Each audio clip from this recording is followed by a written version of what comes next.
Durante siglos, Roma fue el corazón del mundo conocido. Una civilización que conquistó reinos, unió continentes y cambió para siempre la historia. Sus legiones levantaron ciudades donde antes había desiertos. Y sus leyes y caminos unieron a pueblos separados por mares y montañas. Roma fue poder, fue orden, fue eternidad.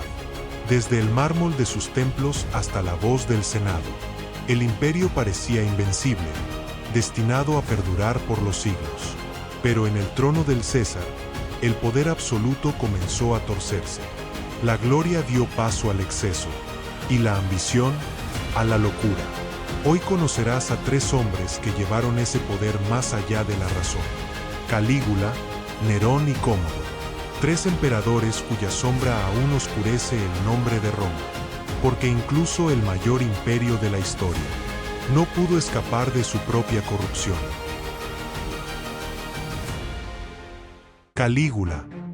Su nombre real fue Cayo Julio César Augusto Germánico, hijo del amado general Germánico y de Agripina la Mayor. De niño acompañaba a su padre en campaña y los soldados, encantados por verlo vestido con una pequeña armadura, lo apodaron Calígula, botita pequeña. Aquel apodo infantil terminaría convirtiéndose en sinónimo de locura y terror. Cuando ascendió al trono en el año 37 después de Cristo, Roma celebró su llegada. Tras años oscuros bajo Tiberio, el pueblo veía en él al heredero del querido Germánico. Durante los primeros meses, Calígula gobernó con clemencia. Liberó prisioneros, otorgó premios y organizó juegos. Parecía un nuevo comienzo. Pero una grave enfermedad lo cambió para siempre. Al recuperarse, su conducta se volvió impredecible, violenta y cruel. Comenzó a ejecutar a senadores, nobles e incluso a familiares por motivos arbitrarios. Según el historiador Suetonio, llegó a decir: que me odien siempre y cuando me teman. Disfrutaba del poder absoluto, ordenaba muertes por capricho, confiscaba bienes y humillaba al Senado tratándolo como a un grupo de siervos. Su desprecio por las instituciones lo llevó a declararse un dios viviente. Exigió adoración pública, mandó erigir estatuas suyas en templos dedicados a Júpiter, y obligó a los senadores a postrarse ante él. Entre sus excentricidades más famosas estuvo su devoción por su caballo, Incitatus, al que dotó de un establo de mármol. Las fuentes aseguran que bromeó con hacerlo cónsul, para ridiculizar al Senado. Su vida privada fue también motivo de escándalo. Los cronistas antiguos lo acusaron de mantener relaciones incestuosas con sus hermanas, especialmente con Drusila, a quien llegó a tratar como a su esposa, y tras su muerte, divinizó oficialmente. Estas historias, aunque imposibles de verificar completamente, reflejan el clima de depravación que se le atribuyó a su corte. Y su locura alcanzó el absurdo cuando emprendió una campaña militar contra Britania. Al llegar a la costa, en lugar de atacar, ordenó a sus soldados recoger conchas marinas como botín de guerra, como si hubiera conquistado al propio océano. Finalmente, el 24 de enero del año 41 después de Cristo, oficiales de su guardia pretoriana lo asesinaron en un pasillo del Palacio Imperial. Tenía apenas 28 años. El pueblo de Roma, que lo había recibido con esperanza, lo despidió con alivio. Su nombre completo fue Nerón Claudio César Augusto Germánico, y gobernó entre los años 54 y 68 después de Cristo. Fue educado por el filósofo Séneca, bajo la influencia de su poderosa madre Agripina la Menor, hermana de Calígula, quien lo llevó al trono tras envenenar al emperador Claudio. Los primeros años de su reinado fueron relativamente estables, pero pronto su carácter se oscureció. El episodio más famoso de su reinado fue el Gran Incendio de Roma, en el año 64 después de Cristo. Las llamas destruyeron gran parte de la ciudad, y las fuentes afirman que Nerón observó el fuego desde su palacio, tocando la lira y cantando sobre la caída de Troya. Aunque esta imagen podría ser una exageración, es cierto que aprovechó el desastre para reconstruir Roma a su gusto. Sobre las ruinas levantó su residencia más opulenta, la Domus Aurea, la Casa Dorada, con jardines, lagos artificiales y una colosal estatua suya en el centro. Cuando surgieron rumores de que él mismo había iniciado el incendio, culpó a los cristianos, desatando una brutal persecución. Los hizo torturar, crucificar y quemar vivos, convirtiéndolos en antorchas para iluminar sus fiestas. Fue la primera gran persecución cristiana en la historia del imperio. Nerón también eliminó sin piedad a su propia familia. Envenenó a su hermanastro británico para eliminar un posible rival. Ordenó el asesinato de su madre Agripina, después de varios intentos fallidos, y según las fuentes, ella lo desafió con sus últimas palabras.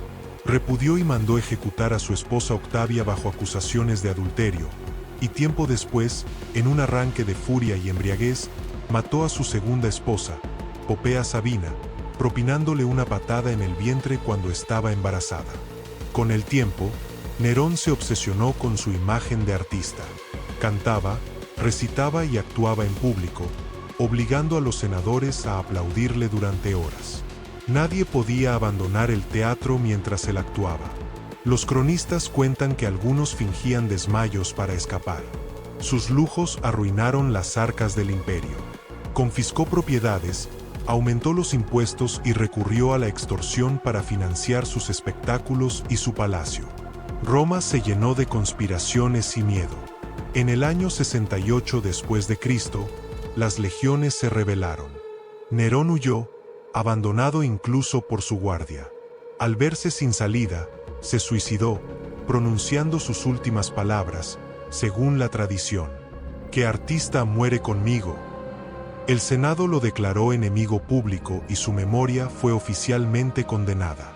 Aún así, durante años aparecieron impostores que afirmaron ser Nerón vivo, reflejo del poder hipnótico que ejerció incluso tras la muerte. Cómodo. Lucio Aurelio Cómodo Antonino subió al trono en el año 180 después de Cristo, tras la muerte de su padre, Marco Aurelio, el emperador filósofo. Era el heredero de una de las dinastías más respetadas del imperio, pero no compartía el carácter sabio ni disciplinado de su padre. Desde el principio, Cómodo mostró desinterés por el gobierno. Dejó el poder en manos de favoritos corruptos y se entregó a una vida de lujos, fiestas y caprichos. Mientras el imperio se desmoronaba, él jugaba a ser Dios. Ejecutó a sus consejeros más fieles, a generales, y hasta a su hermana Lucila, acusada de conspirar contra él. Gobernó con miedo y desconfianza. Se proclamó la reencarnación de Hércules, apareciendo en público vestido con piel de león y una clava. Mandó erigir estatuas suyas como Dios en todo el imperio, rebautizó Roma como Colonia Comodiana, y renombró los meses del año con sus propios títulos. Su vanidad no tuvo límites. Pero lo que más escandalizó al pueblo fue su obsesión con los combates de gladiadores. Cómodo bajaba a la arena del Coliseo para luchar contra hombres desarmados y animales encadenados, mientras los espectadores fingían entusiasmo. Se hacía pagar enormes sumas del tesoro público por cada combate, como si fuera un profesional. El Senado lo veía como una humillación para el imperio. Su locura y crueldad se volvieron insoportables. Finalmente, en el año 192 después de Cristo, su amante Marcia, junto con altos oficiales, organizó un complot. El atleta Narciso lo estranguló mientras dormía. Así murió el emperador que creyó ser un dios. Tras su muerte, el Senado borró su nombre de los registros imperiales y restauró el viejo nombre de Roma. Su reinado marcó el fin de la dinastía antonina y el inicio de un siglo de guerras y caos. Roma fue la cuna de leyes, arquitectura y poder sin precedentes. Pero incluso el imperio más grande del mundo no pudo resistir la corrupción del alma humana. Calígula, Nerón y Cómodo fueron tres rostros distintos de una misma tragedia. El hombre que alcanza el poder absoluto y termina devorado por él. Sus nombres fueron borrados, sus estatuas destruidas. Pero su historia sigue viva como advertencia eterna. El poder corrompido siempre acaba destruyendo a quien lo posee.